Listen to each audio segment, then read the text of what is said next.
हे दोस्तों, welcome back once again. तो आज हम बात करेंगे कि ग्राफिक्स डिजाइनर को आइडिया कहाँ से मिले, मतलब किस तरह से वो अपने डिजाइन की शुरुआत करें, किन चीजों को ध्यान रखें ताकि बेहतर तरीके से वो अपने डिजाइन को रिप्रेजेंट कर सके, और साथ ही साथ क्लाइंट जो है उसके क्या रिक्वायरमेंट्स हो सकते हैं आपसे, क्या एक्सपेक्टेशन हो सकते हैं आपसे, इन सभी के बारे में बात करेंगे। अगर आप पहली बार मेरे YouTube चैनल पे आए हैं तो सब्सक्राइब कर लें ताकि अपकमिंग वीडियोस के नोटिफिकेशंस अपडेट्स प्रॉपर आप तक पहुंच जाएं। So guys, first of all मैं एक प्रोफेशनल ग्राफिक्स डिजाइनर हूं और मेरा नाम है जितेंद्र।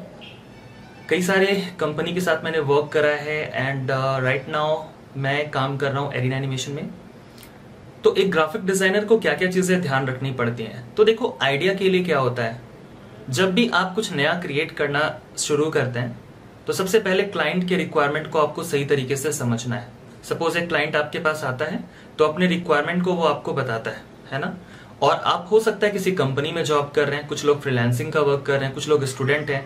इन सभी लोगों के साथ जो सीन है वो अलग अलग हो जाता है। अगर कोई फ्रीलांसर होता है तो उसे पूरे प्रोजेक्ट को हैंडल करना पड़ता है। अगर कोई स्टूडेंट होता है तो वो अपने पसंद के अकॉर्डिंग चूज करता है कि कौन सा वो वर्क प्रैक्टिस के लिए करे। लेकिन अगर आप किसी कंपनी में काम कर रहे हो तो कंपनी में कई सारे डिफरेंट क्लाइंट्स आते हैं, उन सभी के रिक्वायरमेंट अलग अलग तरह के होते हैं।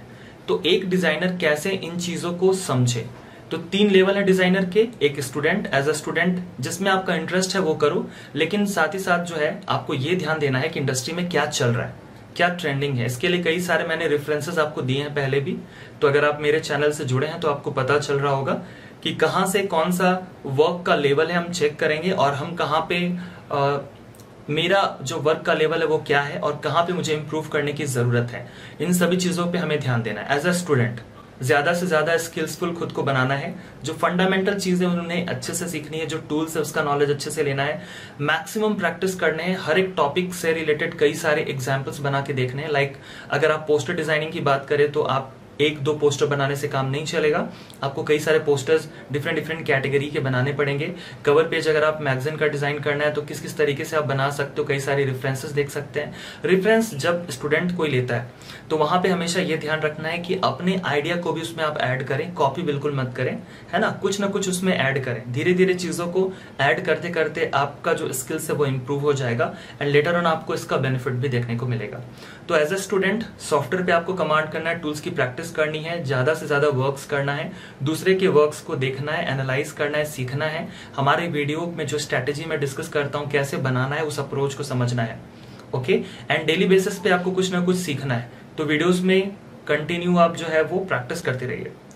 दूसरा जो फेज है, जो फ्रीलांसर्स होते हैं, मीन्स की जो काम कर रहे हैं इंडिपेंडेंट होके, उनके साथ चैलेंज होता है कि पूरे प्रोजेक्ट को खुद हैंडल करना है। तो कई बार ऐसे प्रोजेक्ट्स आपके सामने आते हैं जिसको आप इजिली टैकल कर लेते हो, लेकिन बहुत बार ऐसे कुछ बड़े प्रोजेक्ट्स हमारे पास आते हैं जहां पे शायद हम कैपेबल नहीं उस प्रोजेक्ट को अकेले हैंडल करने के लिए। तो आपका जो लिंक है एज अ फ्रीलांसर वो दूसरे फ्रीलांसिंग आर्टिस्ट के साथ होना चाहिए। इससे आपको बेनिफिट क्या मिलेगा, जो बड़े प्रोजेक्ट्स आप अकेले हैंडल नहीं कर सकते उनके साथ कोलैब करके यानी मिलके काम कर सकते हैं। और कई बार ऐसा होता है कि कुछ आइडिया नहीं है आपको उस रिलेटेड वर्क से रिलेटेड, मान लीजिए आपके पास कुछ ऐसा फ्रीलांसिंग वर्क आ गया जो आपने आज से पहले नहीं करा, और यहाँ पे बात क्रेडिट की भी हो जाती है कि अगर आप क्लाइंट को सेटिस्फाई करोगे तो नेक्स्ट टाइम वो जो है वो फिर से आपके पास आएगा, है ना। आप एक बार काम करके उससे पीछा तो छुड़ाओगे नहीं। सो आपको ये ध्यान रखना है कि आप क्वालिटी जो है ना वो हमेशा मेंटेन करो। इसके लिए जरूरी है कि उस चीज का आपका एक्सपर्टीज होना चाहिए, उस चीज का नॉलेज होना चाहिए ना। अब तीसरी बात आती है, अगर आप किसी कंपनी में जॉब कर रहे हो तो आपको क्या करना है, किस तरीके से करना है। देखो, एक कंपनी में एक डिजाइनर नहीं, बहुत सारे डिजाइनर होते हैं, है ना। एक बड़ी कंपनी में बहुत सारे डिजाइनर होते हैं, एक छोटी एवरेज कंपनी में कम डिजाइनर होते हैं, लेकिन फिर भी बहुत सारे डिजाइनर होते हैं। छोटी कंपनी है तो 10-15 डिजाइनर हैं, बड़ी कंपनी है तो 50-100 डिजाइनर है, और भी ज्यादा है, हजारों में। ये डिपेंड करेगा कि कंपनी किस तरह परफॉर्म कर रही है, कंपनी का नेचर क्या है, क्या प्लेटफॉर्म पे वर्क कर रही है। तो ये डिफरेंट कैटेगरीज है, छोटा बड़ा का अपना अलग डिफिनेशन हो जाता है, ओके। सो आपको यहाँ पे क्या करना है, अगर आप अपना करियर की शुरुआत करने जा रहे हो, मीन्स कि आप स्टूडेंट के बाद आप सीखना, आपने इस चीज कंप्लीट कर दिया, अब आपको जॉब पे जाना है, तो जॉब में आप जा सकते हो, वहाँ काफी सारी चीजें आपको सीखने को मिलेगी डेफिनेटली। एंड उस पूरे के पूरे इंडस्ट्री में से आपका एक स्पेशलिस्ट आपको होना बहुत जरूरी है।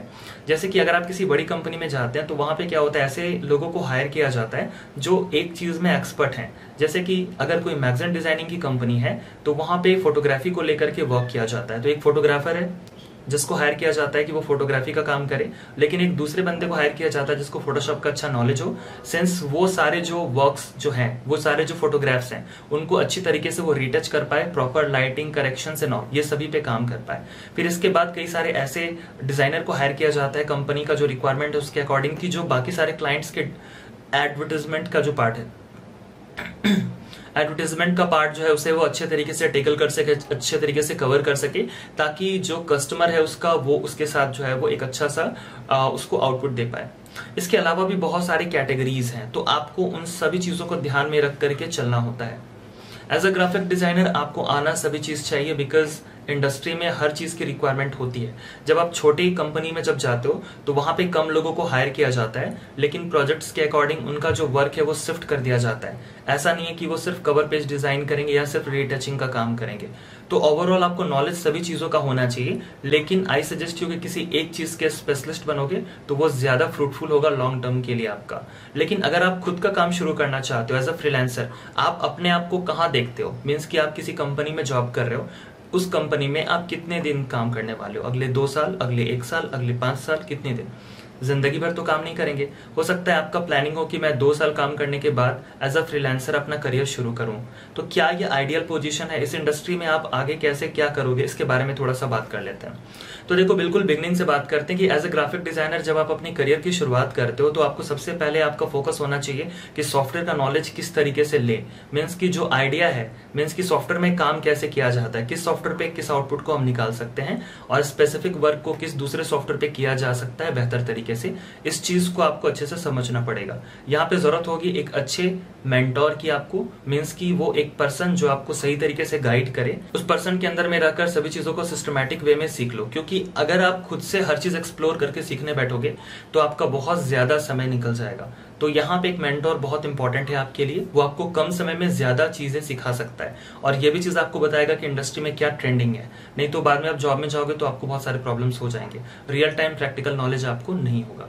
ठीक है, तो एज अ स्टूडेंट आप अपना करियर का शुरुआत कर दिए, इसके बाद जो है आप किसी कंपनी में पहले जॉब शुरू करो। एज अ फ्रीलांसर काम करना स्टार्ट मत करो, ठीक है। किसी ना किसी कंपनी में जॉब करो, भले 6 महीने जॉब करो, 1 साल करो, लेकिन एक छोटी कंपनी में अगर आप जा सकते हो, एक छोटी कंपनी में जब कोई पर्सन जाता है तो वो कई सारी चीजों को सीखता है। एक बड़ी कंपनी का अपना अलग फायदा है कि आपके साथ एक ब्रांड का नेम जुट गया, ठीक है, वहां पे आपको ग्रोथ ज्यादा मिलेगा। लेकिन अगर आपका प्लानिंग है खुद का कुछ करना, मीन्स एज अ फ्रीलांसर काम करना, या फिर आप खुद का स्टार्टअप करना चाहते हो, देन आपको छोटी कंपनी में जाना चाहिए। वहां पे छोटे मोटे बहुत सारे वर्क्स आते हैं, हर तरह के क्लाइंट को हैंडल करना है। तो क्लाइंट, क्योंकि आप जब अपना कंपनी शुरू करोगे तो आपका एक ही बार में गूगल के साथ वर्क तो आप करोगे नहीं, आपको छोटे छोटे क्लाइंट को हैंडल करना पड़ेगा। और छोटी कंपनी में डिजाइनर को क्लाइंट्स भी हैंडल करना पड़ता है, प्रोजेक्ट शुरू से लास्ट तक सबमिट भी करना पड़ता है। तो वहां पे ज्यादा से ज्यादा चीजें सीखने को मिलती है ना। तो ओवरऑल आप हर तरह का स्किल्स वहां पे जो है अपने इंप्रूव कर पाओगे। कम्युनिकेशन आपका अच्छा हो जाएगा कि क्लाइंट को कैसे डील करना है, क्या क्या चीजें ध्यान रखनी है, प्रोजेक्ट कैसे हैंडल करना है,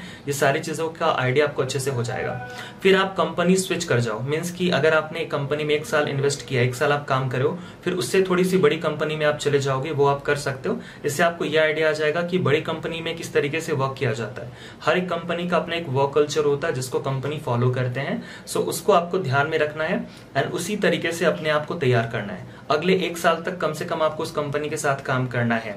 2 साल इन्वेस्ट आपने कर दिया, आपको इस इंडस्ट्री का नॉलेज हो गया, अब इट्स योर कॉल। अगर आप रिस्क लेना चाहते हो, रिस्क लेने का मतलब है कि आप इतना सक्षम हो, आप इतना रिस्क ले सकते हो कि अगर कुछ दिन तक काम ना मिले फिर भी आप सभी चीजें प्रॉपर मेंटेन कर लोगे।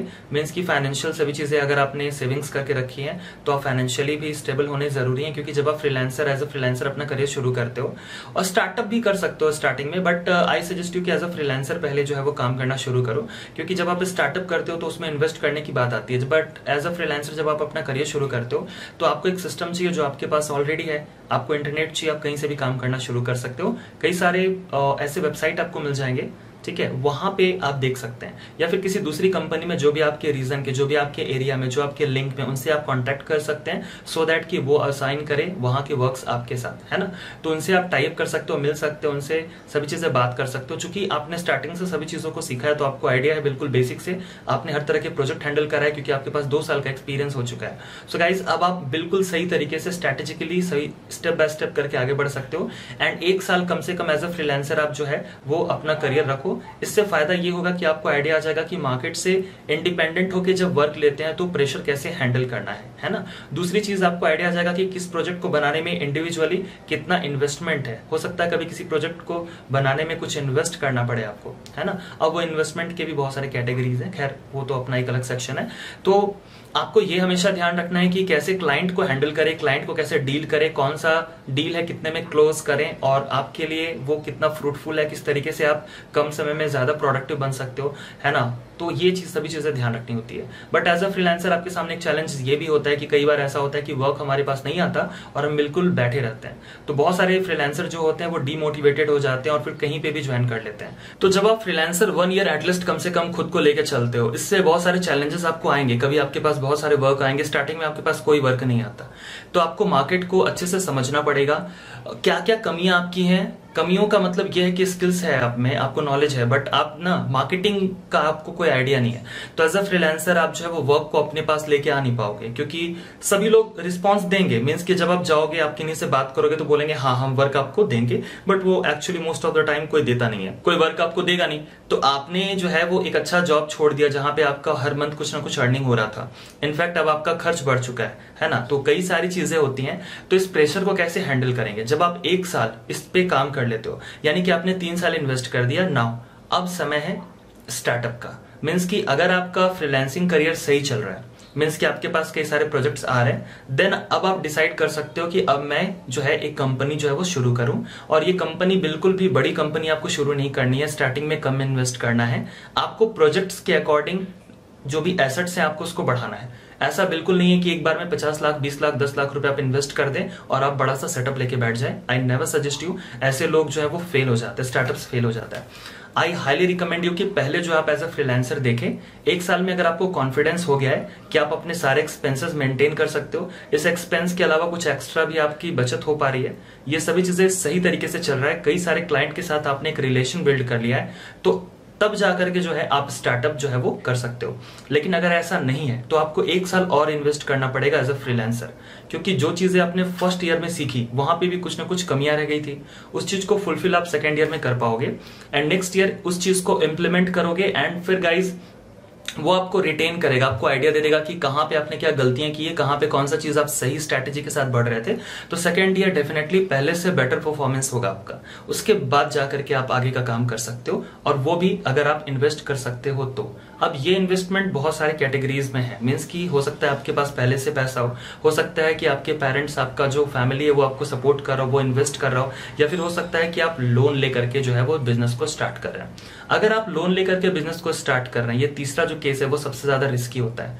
कई बार ऐसा होता है कि स्टार्टिंग के फर्स्ट और सेकंड ईयर में बहुत अच्छा पैसा आप कमा लिए हो, आपको आइडिया हो चुका है, लेकिन थर्ड ईयर में भी वो चले ना चले।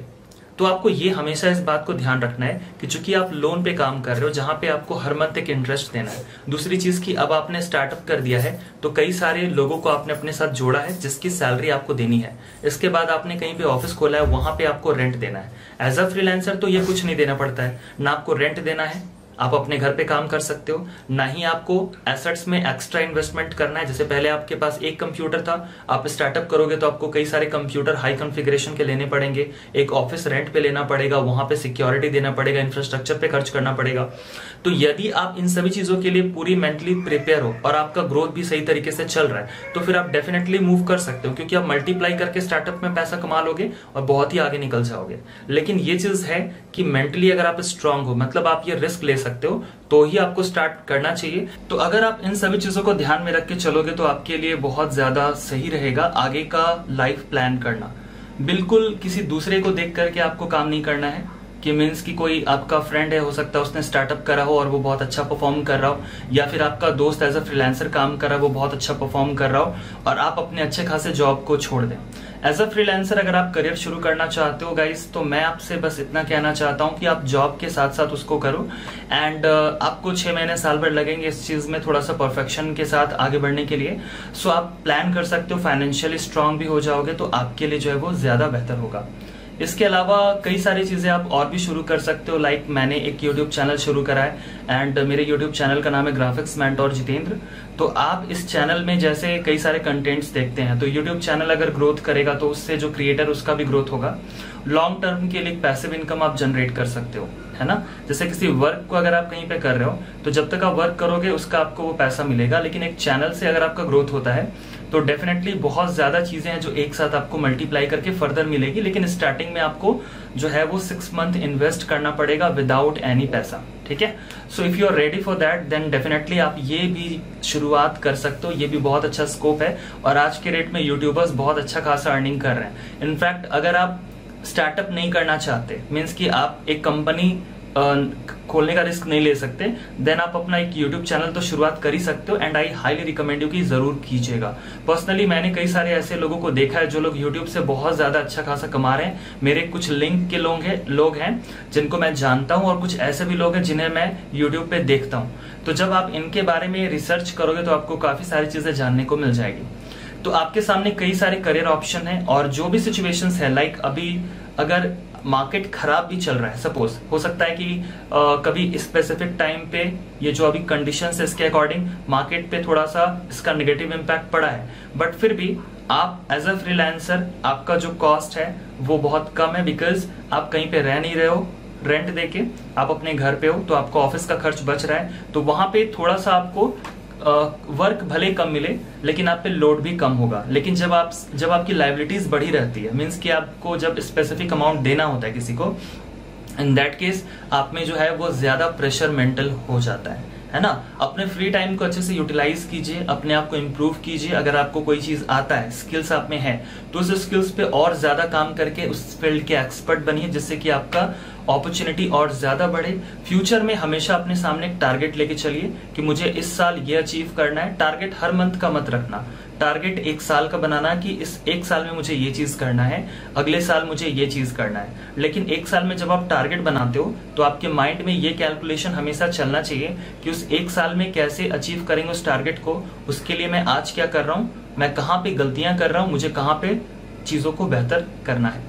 तो उम्मीद है ये वीडियो आपके लिए वर्थ ऑफ टाइम रहा होगा एंड सभी चीजें आपने सीखी होंगी, समझी होंगी जो मैंने आपके साथ डिस्कस करा है। जो भी मेरा अपना एक्सपीरियंस था मैंने आपके साथ शेयर किया गाइस, तो इसका मैक्सिमम बेनिफिट उठाइए। इस तरह के और भी वीडियोस पाने के लिए हमारे चैनल को सब्सक्राइब करें, लाइक करें हमारे वीडियोस अगर आपको अच्छे लगते हैं एंड शेयर करके हमें सपोर्ट करें। So that's all for today, bye bye, take care, see you in the next video. Thank you so much.